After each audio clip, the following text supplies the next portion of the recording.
या मजहब या जाति को लेकर आंदोलन नहीं है कि आप मुस्लिम यहाँ पर आएंगे या सिख यहाँ पर आएंगे या फिर ईसाई यहाँ पर आएंगे। सिर्फ और सिर्फ ये किसानों का आंदोलन है, और अगर किसान बर्बाद हो गए तो पूरा देश बर्बाद हो जाएगा। किसान गुलामी पर आ जाएगा तो पूरा देश गुलामी पर आ जाएगा।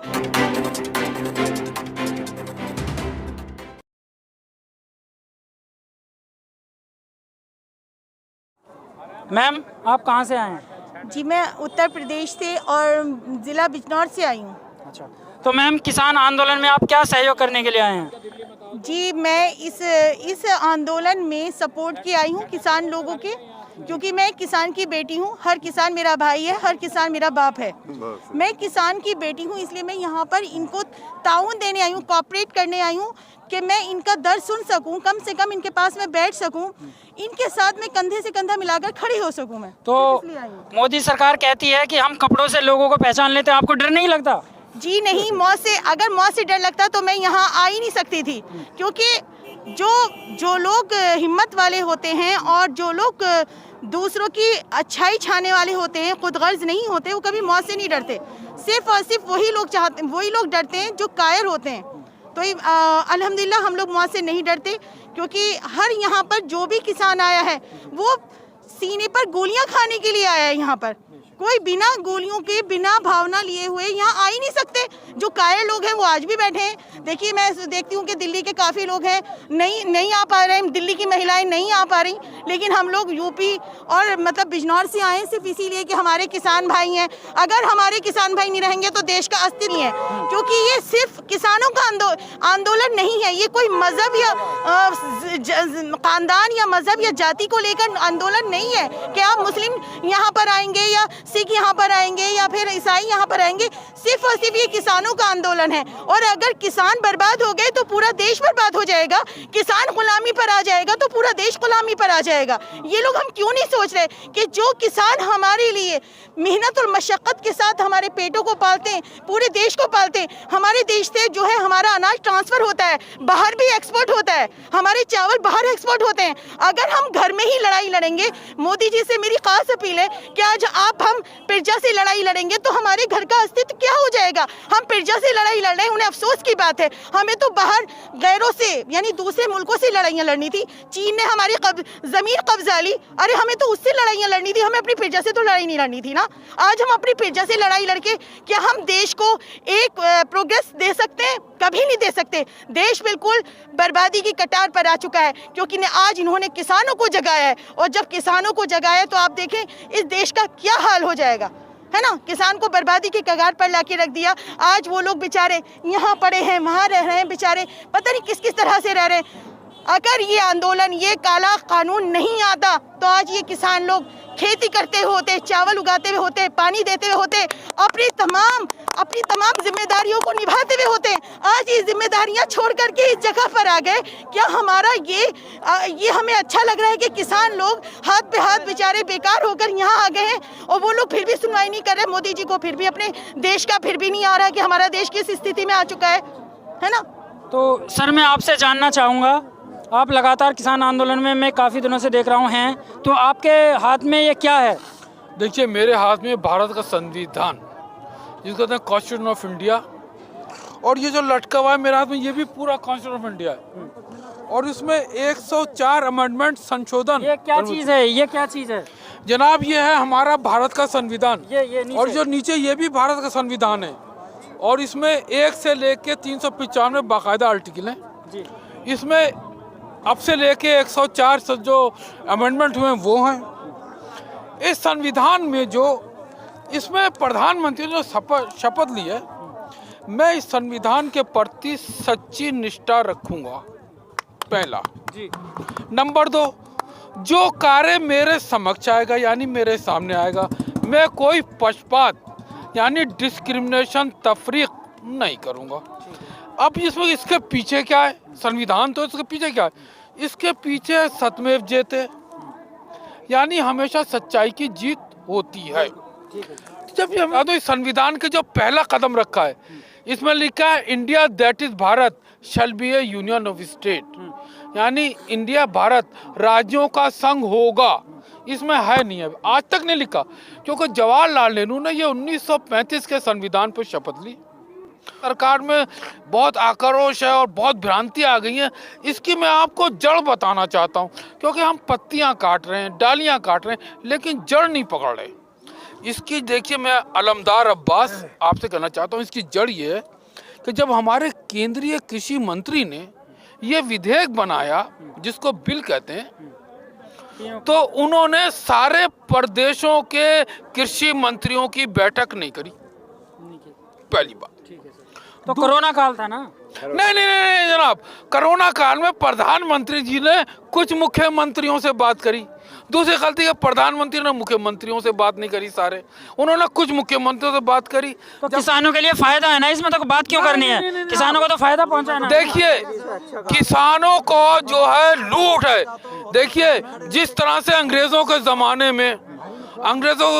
में किसान थे, इस संविधान में जवाहरलाल नेहरू ने, जमींदार थे अंग्रेजों के ज़माने में जो किसानों का शोषण कर रहे थे, जवाहरलाल नेहरू ने बड़ी चालाकी से, मक्कारी से उन जमींदारों को भूमिदार बना दिया। भूमिदार कौन है? वो अंग्रेजों के ज़माने के ही जमींदार हैं। जमीन फारसी का लफ्ज़ है, भूमि संस्कृत का लफ्ज़ है। अच्छा, अंग्रेजों के ज़माने में मेड इन इंडिया था, इस सरकार ने क्या किया, उसको मेक इन इंडिया कर दिया। आप देखिए, अंग्रेजों के जमाने में किसानों को पूंजीपति कैपिटलिस्ट लूटते थे। आज देश की आजादी के बाद किसानों को एक तरफ पूंजीपति कैपिटलिस्ट लूट रहा है, दूसरी तरफ उद्योगपति इंडस्ट्री लूट रहा है। मैं आपको इसकी भी जड़ बताना चाहता हूँ। देखिए, इसकी जड़ ये है कि देखिए, अंबानी और अडानी आप ही के देश के लोग हैं, लगातार आप उनका विरोध क्यों करते हैं? देखिए, गौतम अडानी जो हैं, उनकी संपत्ति 174% बढ़ गई। जब देश में कोरोना था, मैं अलमदार अब्बासी करना चाहता हूँ 174% गौतम अडानी की संपत्ति बढ़ गई। अच्छा, साइरस की जो है वो 76% बढ़ गई। अच्छा, मुकेश अंबानी की 30% बढ़ गई। अब सवाल ये है कि जब देश में कोरोना था, कोविड-19 था, तो इनकी आमदनी कैसे बढ़ गई? ये खुद कह रहे हैं हमारी बिजनेस कोलैप्स हो गई।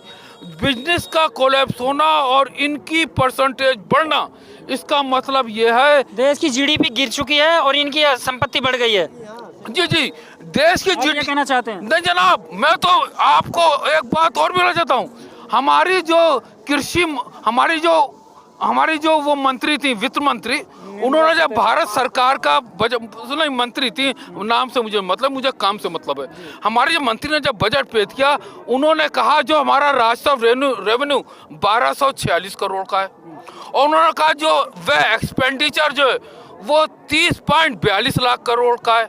उन्होंने खुद संसद में कहा कि हमारा 7.92 लाख करोड़ का केंद्र सरकार को घाटा हो रहा है। लेकिन अगर हम अपना जीएसटी कलेक्शन देखें, 1920 में वो बढ़ा है। फॉरेन डायरेक्ट इन्वेस्टमेंट FDI बढ़ा है। फॉरेन एक्सचेंज रिजर्व, विदेशी मुद्रा भंडार बढ़ा है।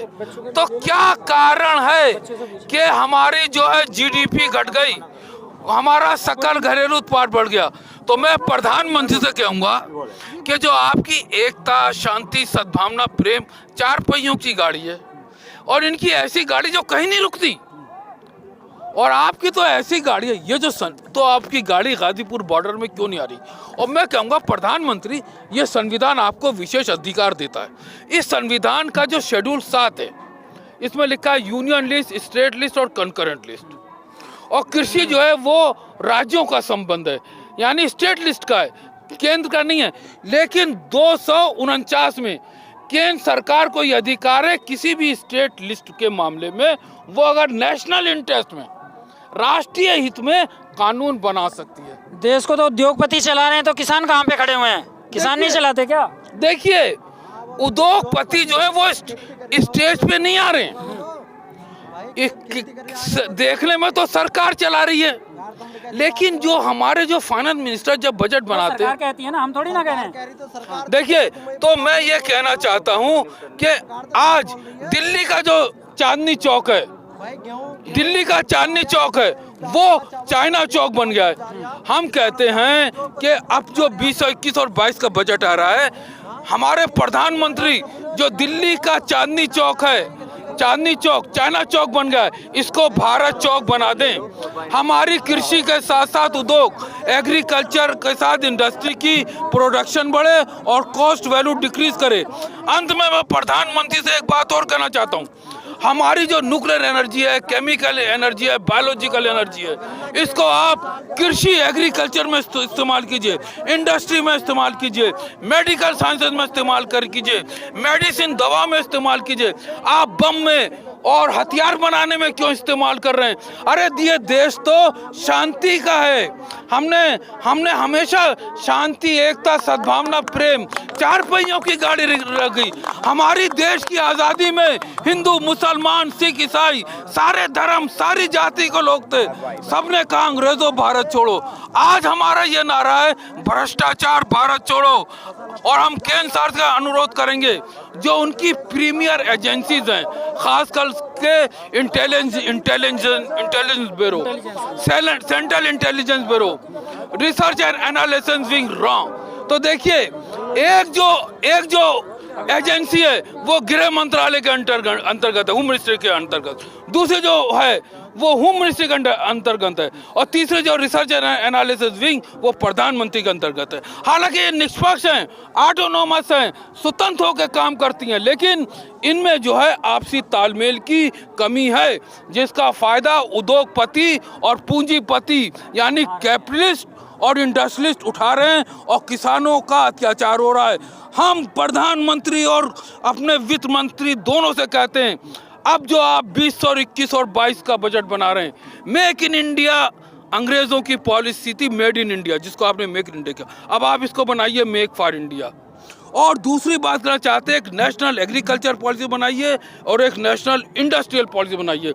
और अंत में मैं अलमदार अब्बास आपसे प्रधानमंत्री जी आपसे अनुरोध करता हूं, आप हमारे प्रधानमंत्री हैं, हमने आपको वोट दिया, अगर हम वोट नहीं देते तो ये प्रधानमंत्री नहीं होते, क्योंकि हम कांग्रेस से तंग आ गए थे।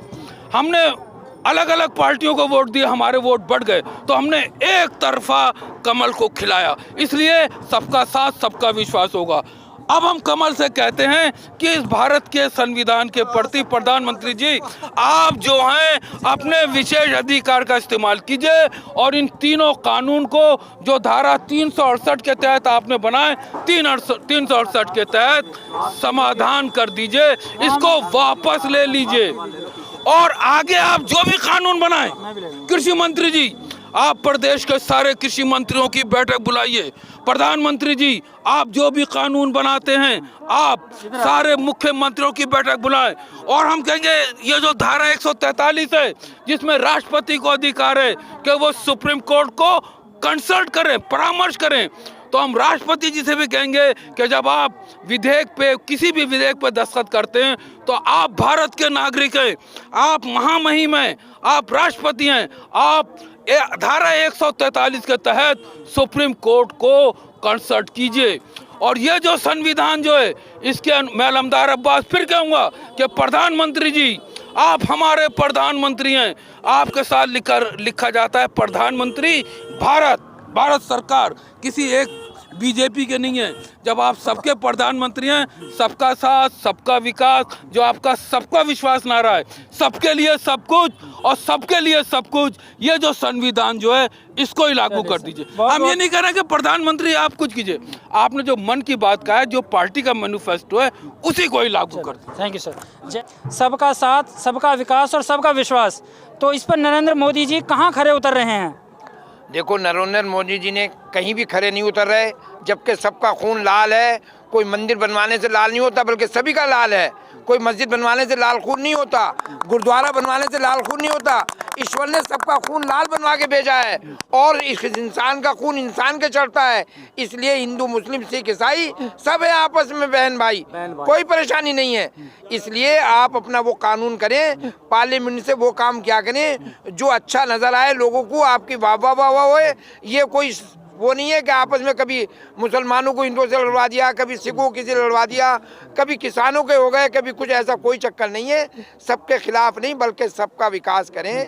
आपके सबका साथ सबका विकास। इतने लोग पागल थोड़ी हैं, एक वही पार्लियामेंट में बैठ करके वो मजा अकलमंद हो रहे हैं। ये सब पागल हैं कि सारे लोग यहाँ पे आए हुए हैं बेचारे, अपनी जमीन छोड़ के अपनी काश्तकारी, कोई बेचारा घास निकालता, कोई पानी देता खेती को, कोई चावल बोता, कोई गेहूं बोता। यहाँ तो असली किसान है ही नहीं। नहीं, ये झूठ है। अरे देखो इसे, इतने सारे ट्रैक्टर किसके हैं ये? अरे किसानों के हैं, कोई वैसी आ गए चल के है? अरे सब ये किसानों के हैं। मैं भी एक किसान हूँ, बिजनौर से आया हूँ, इसीलिए आया हूँ कि ताकि इन सब का साथ दें और एक होए। और कोई किसी का कोई डर नहीं है हमें, ना कोई गोली खाने का डर है, ना कोई जेल में जाने का डर है। कल 26 जनवरी है, आप इसकी तैयारियां कैसे देख रहे हैं? बिल्कुल बहुत अच्छी हमारी तैयारियां हो रही, सबको प्लेटफार्म दे रहे हैं, सबको अपने नंबर से कौन सा ट्रैक्टर किसके पीछे रहेगा, कैसे नहीं रहेगा, सारी चीजें हमारे पास तैयार है। किरेनी भी तैयार है हटाने के लिए, अगर कहीं पुलिस रोकेगी तो हम उसका मुकाबला करेंगे। वो भी हमारे भाई हैं, कोई अलग से नहीं है, उनके अंदर भी खून लाल है, वो भी समझ रहे हैं अच्छी तरह। भले ही गवर्नमेंट के प्रेशर में पुलिस है, लेकिन वो समझ रहे हैं ये वाकई काला कानून है। और काला कानून की होने की बिना पर उन्होंने मुजफ्फरनगर से और बिजनौर से आए हुए ट्रैक्टर रोक दिए थे, अब उन्होंने छोड़ दिए। क्यों छोड़ दिए? कि वो समझ रहे हैं कि ये बात सच है इनकी और हक के लिए जा रहे हैं, और हक ही रहेगा और हक ही जीतेगा, और हमेशा हक ही ने जीता है। इसलिए मोदी जी ये कानून आज ही वापस ले लें और हमें सबको खुश सुना दें। जैसा कि मैम कुछ कहना चाहती हैं। मैं एक शेर कह रही हूँ कि कुछ देर की खामोशी है, कुछ देर की खामोशी है, फिर शोर आएगा। कुछ देर की खामोशी है, फिर शोर आएगा। तुम्हारा तो सिर्फ वक्त आया है और हमारा दौर आएगा। यानी किसान इंशाल्लाह जीतेंगे, जीत किसानों की होगी। जैसा कि हम लगातार देख रहे हैं, 26 जनवरी भी आ चुकी है, किसानों की तैयारियां अपनी ज़ोरों पर हैं और लगातार हर कौम के बंदे, हिंदू हो, मुसलमान हो, सिख हो, ईसाई हो, लगातार यहां प्रदर्शन में आए हुए हैं और अपनी बात रख रहे हैं। कैमरा पर्सन साजिद के साथ मोहम्मद रियाज, ABC वर्ल्ड हिंदी।